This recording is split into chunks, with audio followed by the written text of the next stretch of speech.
Hey guys, welcome to Digital Digest, and in this video I'm going to show you how to send email on HubSpot. So first go to hubspot.com and log into your account.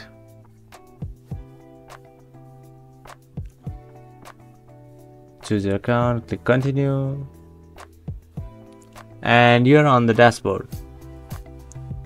After that, just click on marketing and click on email.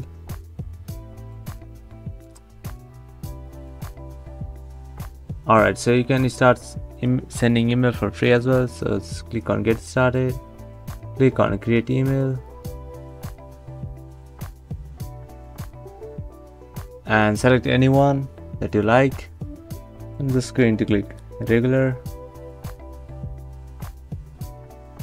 and now you can choose your email template as well. So I'm just going to pick any one of them, and here you can edit your layout. I'm just going to review and send, and you have to fulfill these requirements. So I'm just going to do this.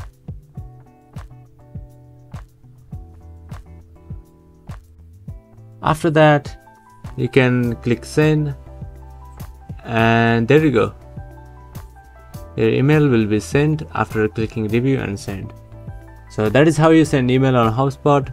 Thank you for watching this video, and I'll see you on the next one.